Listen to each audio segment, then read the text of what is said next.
और ये जो आप हमारे को लेके आओ ये है एक तिल की बावड़ी। अरे यार ये तो ढोला मारू का कुआं जो था, हाँ हाँ वो दिखा रहा हूँ। वो ढोला मारू, आगे चलिए आप। मैं आगे चलता हूँ। और ये किन से रिलेटेड है ये चीज़ें यार? और भाई ये तो रास्ता ही यार बड़ा हुआ है यार यहाँ का। तो आज मैं पधार चुका हूँ गजेंद्र जी के घर पे, और देखो अभी ताला लगा रखा है यहाँ पे।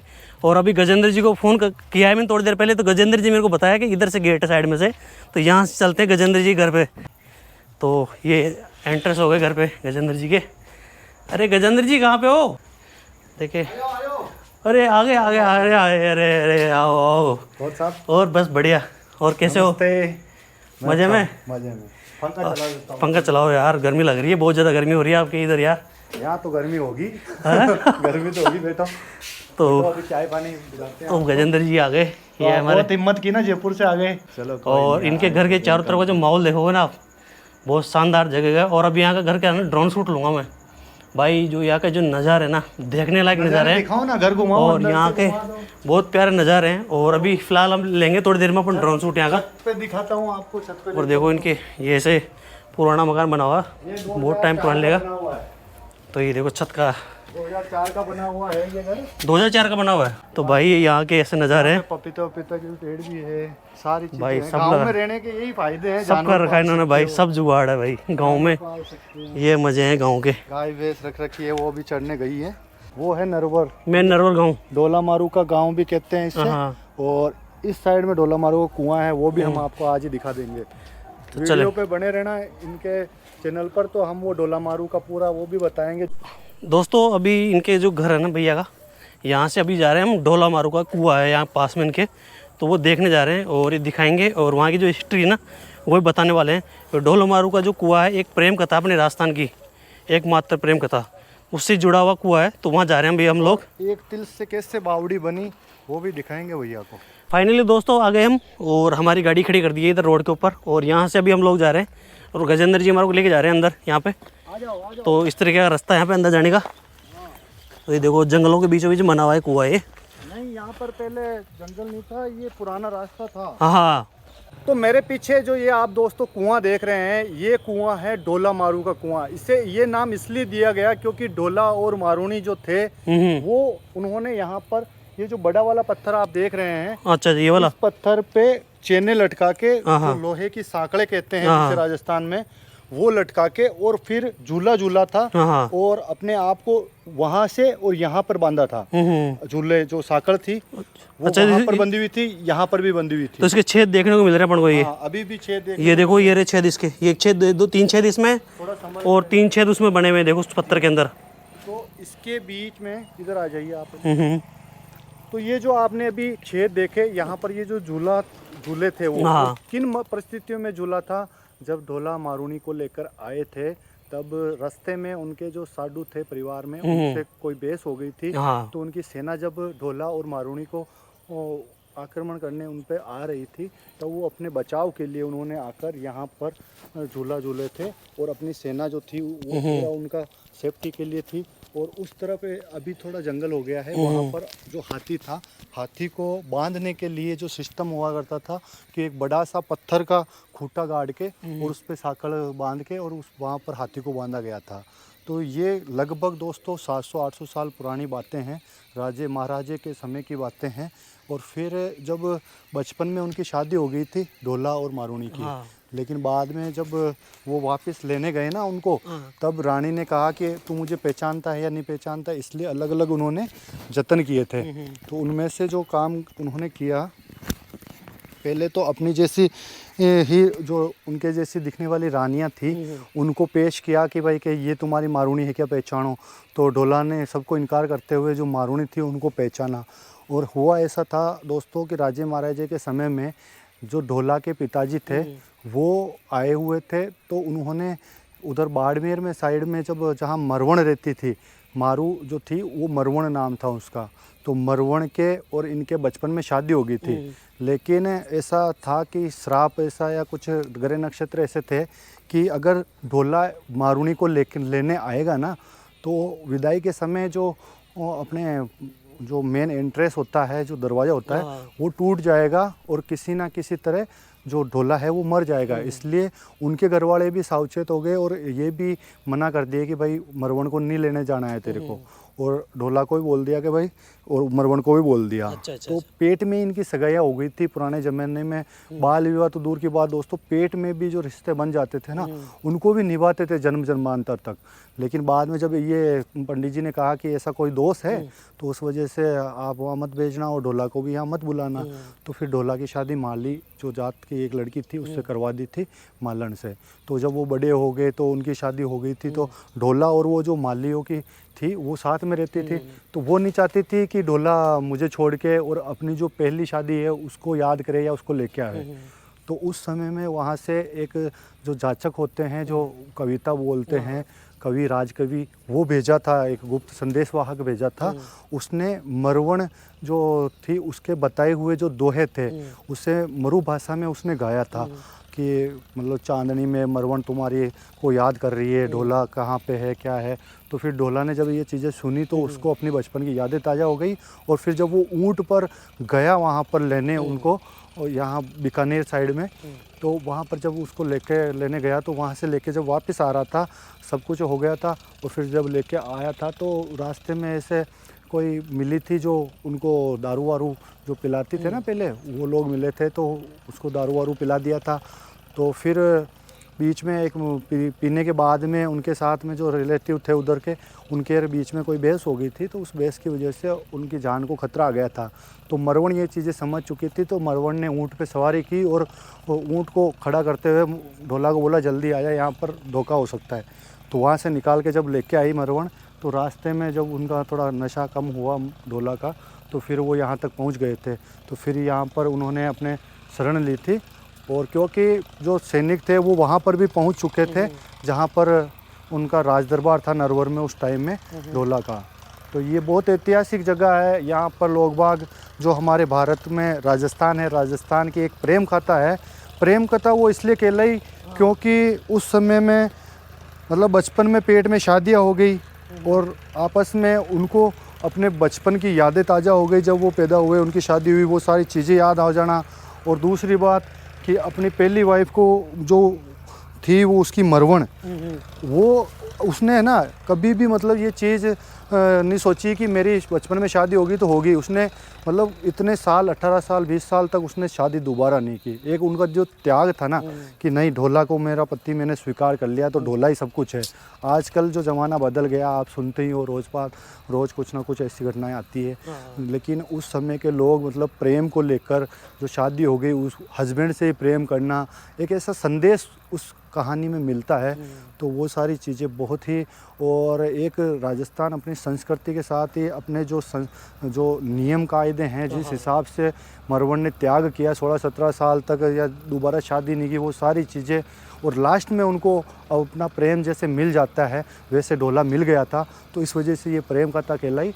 और बाकी ये जीते जागते उदाहरण जो कि हम बचपन से सुनते आ रहे हैं, पहले किताबों में पाठ भी आते थे और जो हमारे उस टाइम के भैया लोग हैं वो पढ़े हुए हैं इन चीज़ों को, तो उन्होंने भी हमें बताया और इसका पूरा इतिहास हमें बताया। तो ये जो जगह है ये है ढोला मारू का कुआं, और ये राजस्थान के अजमेर ज़िले में नरवर गांव में है। और एक जगह आज भी वो मौजूद है जहां पर ढोला तोरण जहां पर उन्होंने मारा था, वो भी स्थान अभी भी वहाँ पर अगर थोड़ा सर्वे करें तो वहाँ पर भी है, जो वो आज भी वैसा का वैसा ही बना हुआ है। तो ये सारी चीज़ें आज भी सबूत मिलते हैं। तो यहाँ पर आजकल क्या हो गया कि फिर ये जागीरदारी में आ गया राजा महाराज ढोला मारू के जाने के बाद, फिर इनको वो ये खरीद लिए, इधर उधर बिक गए। अब इससे खेती होती है, सिंचाई का साधन हो गया ये कुआं। बाकी अपने इतिहास को संजोए है वो है। और राजस्थान में एक से एक जगहें हैं, उनमें से ये एक ढोला मारू की प्रेम कहानी का एक जीता जागता उदाहरण आप देख रहे हैं। कांटे भी लगाए हुए हैं सेफ्टी के लिए। ये देखो इस पत्थर पे देखो ये वाला, हाँ निशान, हाँ, ये जो निशान पड़ा हुआ है, हाँ किस रीजन से ये पड़ा तो हुआ है? बेल से जब पानी निकालते तब के। बाकी इसके नीचे साकलों के लिए ये जो लोहा लाल लाल दिख रहा होगा आपको वहाँ, ऐसे लाल लाल नीचे भी थे। और जहाँ पर ये टकराती थी ना, सांकड़े वाकड़े बंधी हुई थी, उनके सपोर्टर जो बंधे हुए थे वो उनकी वजह से थे। बाद में जैसे जो होते हैं ना काफ़ी ऐसे बंदे होते हैं जो फालतू पड़ी चीज़ों को ले जाते हैं, तो उनको क्या मतलब कि क्या चीज़ है, ढोला मारू का कुआं है, इतिहास में नाम है इसका, तो वो ले जाते हैं। तो बाकी वो चीज़ें गई।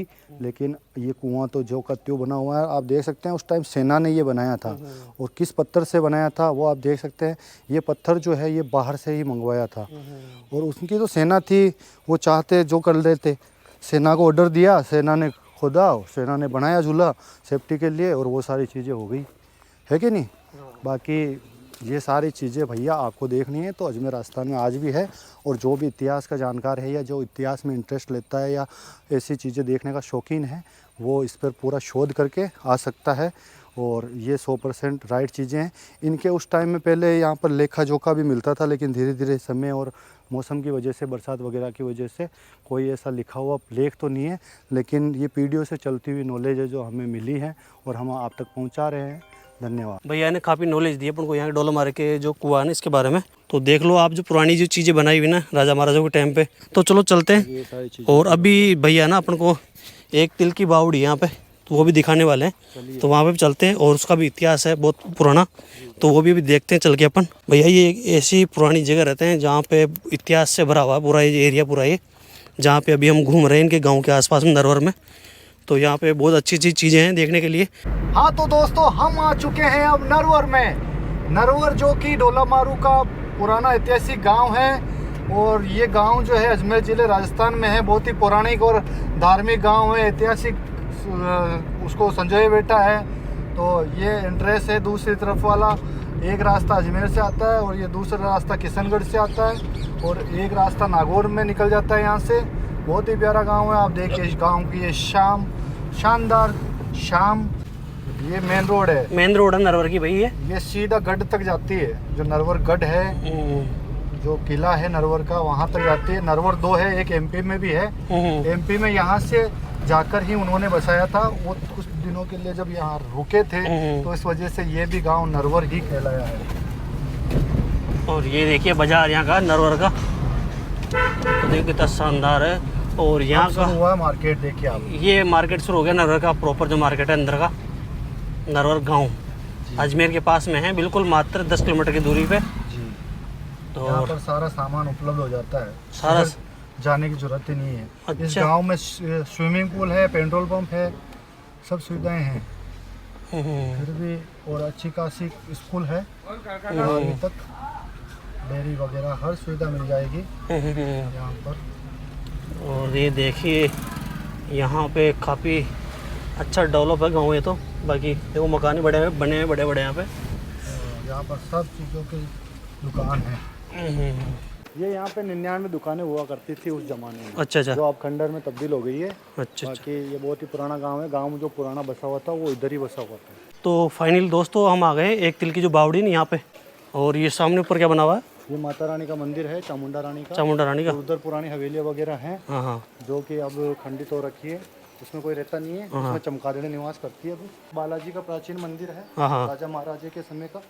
और ये यहाँ पर एक तिल की बावड़ी है। ये इसका पूरा हम बताएंगे आपको कि एक तिल से कैसे बनी, इसको एक तिल की बावड़ी क्यों कहते हैं। ये इधर जैन संप्रदाय के मंदिर वगैरह हुआ करते थे। अच्छा अच्छा। बनिया जो थे व्यापार संघ के, वो लोग यहाँ पर खूब निवास करते थे। ये है एक तिल की बावड़ी। ये बहुत ही गहरी है। अभी फिलहाल इसमें पानी आया ही है, तो आप देख सकते हैं पूरा सब कुछ डूबा हुआ है इसके अंदर ही। इसके यहाँ पर आपको छोटे छोटे ये दिख रहे होंगे, तो ये मंदिर हुआ करते थे। और राजा महाराजा यहाँ से ही जल लेकर और अपने शिव जी के चढ़ाना, वो सारे क्रियाकलापों में काम में लेते थे। बाकी एक तिल से ये कैसे बनी बावड़ी, इसके बारे में मैं अगर आपको बताऊं तो दोस्तों, ये जो बावड़ी आप देख रहे हैं, इस कृष्ण जी का मंदिर है उधर, और वहाँ पर शिव जी का मंदिर भी है, और इधर बालाजी का है, वहाँ पर भी शिव जी का है, वो बालाजी का फिर से है। तो यहाँ पर क्या हुआ था कि एक बार राजा महाराजा के समय जब टैक्स देते थे ना, तो टैक्स जो देते थे वो अपने जो उपज होती थी उसका जमा कराते थे। तो उसको बोलते थे लाटना, जो मतलब ये लाटा लाटते हैं, जैसे कि उपज का कुछ हिस्सा राजा महाराजा के खदान उसमें जाता था, खाद्य भंडार में। तो एक बार क्या हुआ कि एक गासल गोत्र का जाट था, जाट जिसे हम चौधरी साहब कहते हैं। तो वो जो गासल गोत्र के जो चौधरी साहब थे, जो जाट थे, उनके पास में जब उन्होंने अपने तिलहन की खेती की थी, जिसमें तिल उगाए थे, उसका टैक्स देने के लिए बैलगाड़ी पे लाद के अपना जो उपज थी उसका कुछ हिस्सा वो राज दरबार के लिए लेके आए थे। वहाँ पर ऊपर गढ़ है, नरवर गढ़। तो वहाँ पर जो राजा थे उस टाइम के, वहाँ पर उन्होंने खाद्य जो टैक्स था खाद्य रूप में वो दे दिया। तो दोस्तों उस समय में जो बैलगाड़ियाँ थी उसमें जब बांध कर तिल्हों को लेकर आया था और जब वापस ले गए थे खाली करके, तो उसमें एक तिल रह गया था जो उनका कपड़ा था उसमें। तो फिर उस कपड़े में जो तिल रह गया था तो उन्होंने सोचा कि ये तो टैक्स का माल है, टैक्स का बचा हुआ है, तो इस एक तिल को भी मैं राजा जी को पहुंचा के आता हूँ। वापस जब आए तो राजा जी बोले कि भाई एक तिल की तो बात थी, इसे रहने देता, और अब इसका मैं क्या करूं, इसे तू तेरे पास ही रख ले। तो जब वो लेकर अपने घर गया तो उसको रात को नींद नहीं आई कि हमने टैक्स में से बचाकर एक तिल अपने पास रख लिया। तो सोच सकते हैं आप कितने उस ज़माने के लोग जो थे वो कितने एक्टिव थे और कितने इस टैक्स को कितनी बड़ी चीज़ मानते थे कि ये अपने गांव के कल्याण के लिए यूज होता। लेकिन अब ये तो राजा जी ने मुझे वापस दे दिया, अब मैं इसका कर्ज कैसे चुकाऊंगा राजा जी को। तो उन्होंने क्या किया, उस एक तिल को खेत में डाल दिया, उससे जो एक पौधा होगा उसमें जितने भी तिल निकले उन तिलों से फिर उन्होंने खेती की। ऐसा करते करते एक बड़ी सी बैलगाड़ी, जो लंबी चौड़ी बैलगाड़ी थी, वो भरकर तिलों से लेकर आए राजा के पास। तो राजा जी को बोला कि ये तो इस साल का टैक्स है और ये उस तिल का बचा हुआ है, जो टैक्स बचा हुआ था जो मेरे पास में गाड़ी में चले गया था, गाड़ी में वापस चला गया गलती से।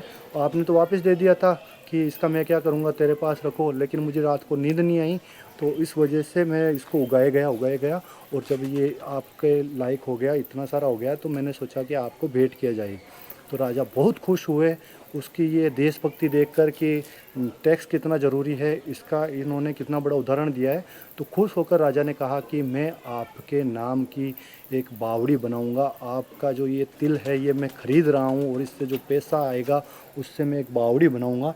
तब ये एक तिल की बावड़ी बनी थी और उस समय जो गासल गोत्र के जाट थे उन्होंने ये बावड़ी बनवाई थी राजा जी के कहने के आदेश के अनुसार, और उस समय इसको पानी पीने के लिए यूज लिया जाता था। अभी जैसे इसकी थोड़ी हालत ऐसे हो गई है बरसात की वजह से, बाकी समय समय पर इसकी सफाई होती है, इसमें दवाई डलती है, और ये साइड में जो पेड़ पौधे हैं इनकी कटिंग होती है। और यहाँ गांव के जो बच्चे हैं वो यहाँ पर बड़ी बड़ी सीढ़ियाँ हुआ करती है, ये अभी पानी में चली गई, इसमें तैरना सीखना और वो सारी चीज़ें यहाँ पर हमारे जो तैराक जो नेवी में थे, नेवी में रिटायर होके आए हैं, वो जो हमारे सर है वो भी यहाँ पर तैराकी वगैरह भी सिखाते हैं बच्चों को। और बाकी ये जो चीज़ है ये आपको कैसी लगी, मुझे तो जब भी मैं सोचता हूँ कि मेरे नरवर गांव अजमेर ज़िले राजस्थान में ये एक तिल की बावड़ी है, तो काफ़ी लोग पूछते हैं कि एक तिल से कैसे बावड़ी बनी। तो वो चीज़ मैं उनको भी बताता हूँ जो कि मुझे अपने बुजुर्गों से सुनने को मिली है, जो जानकारियाँ मिली है। बाद में क्या हुआ, जो गासल गोत्र के जाट थे उनके जब बहू थी, वो बहू आ रही थी तो सूर्य की रोशनी से उसको भी नहीं दिखा कि ये अपने ससुर जी है, तो वो नज़दीक से निकल रही थी। तो उन्होंने ये सोचा ससुर जी ने कि ये तो मेरी बेटी, मतलब उसने ऐसे झुकी ना वो, तो उन्होंने सिर पे हाथ रख दिया था। जो गासल गोत्र के जो जाट थे वो उन्होंने सिर पे हाथ रख दिया था, तो फिर गलती से बेटे की बहू के सिर पे हाथ रख दिया था, तो उस वजह से उन्होंने कहा तो आज से मेरी बेटी है। तो वो जो बेटी थी उसको बेटी ही माना और बहू नहीं माना फिर, और फिर उन्होंने कहा ये बेटी का गांव हो गया, तो उन्होंने इस गांव की जगह है जो छोड़ दी। फिर दोस्तों जो गासल गोत्र के जो जाट थे उन्होंने इस गांव को ही त्याग दिया और सिर्फ एक सिर पे हाथ रख दिया था, उस वजह से कि ये तो मेरे बेटी हो गई। और आज भी वो जब गांव में आते ना तो इस गांव का पानी भी नहीं पीते, अपनी 7 बोतल अलग से लेके आते हैं, यहाँ पर खाना नहीं खाते। वो जो उनके जो रिवाज थे उस टाइम में, जो उनके दादा परदादा थे, आज उनकी जो पीढ़ियाँ चल रही है वो भी इस नियम की पालना करती है। और नरोर में जब भी आते हैं तो यहाँ का पानी भी नहीं पीते कि हमारे बुजुर्गों ने यहाँ पर बेटी मानकर सिर पे हाथ रख दिया था तो उसे बेटी ही माना था, तो बेटी के घर का खाना पीना हम नहीं करते बोला। ऐसा करके उस टाइम के नियम, संस्कृति, कला, वो सारी चीज़ें देखने को मिलती है।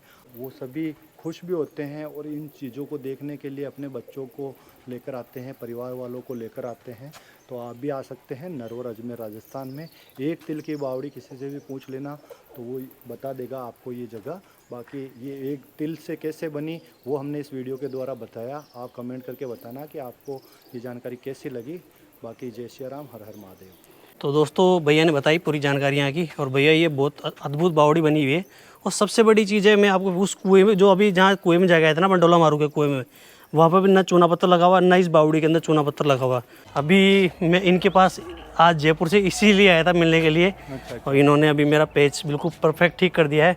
और जिस भी भाई बंधु को अगर कोई दिक्कत हो ना पेज में तो इनसे संपर्क कर सकते हैं। ये परफेक्ट है उन चीज़ों के अंदर। बाकी ये भाई जितना हम जानते हैं उतना हम बताते हैं। सभी नए क्रिएटर जितने भी हैं, तो मनमोहन जी को भी अभी ज़्यादा टाइम नहीं हुआ है, लेकिन इनके पेज पे अच्छे फॉलोअर्स हो गए हैं, तो ये कंटेंट बनाते रहते हैं। तो मुझे बहुत अच्छा लगता है कि यार चलो कोई भाई आगे बढ़ना चाह रहा है तो हम उसकी मदद करते हैं। अभी हमने इनको बुलाया कि भाई आप आओगे यहाँ पर मेरे से मिलने, तो साथ में हम आपको 5-4 वीडियो बनाने का अनुभव देंगे, नया एक्सपीरियंस देंगे, कैसे वीडियो बनानी है, कैसे अपलोड करनी है। और जितने भी नए कंटेंट क्रिएटर है भाई लोग, अच्छे वीडियो बनाओगे तो पब्लिक शेयर करेगी, और अच्छे वीडियो बनाकर आप पब्लिक को दिखाओ अपने आसपास के हिडन जेम्स, जो झरने होते हैं या कोई ऐतिहासिक जगह होती है, वो दिखानी चाहिए। हम इनको सिखाएंगे, ये सबको सिखाएंगे, हम सबको सिखाएंगे, क्योंकि हमारे गुरु ने भी हमको इसीलिए सिखाया कि आप सबकी मदद करो। ठीक है दोस्तों।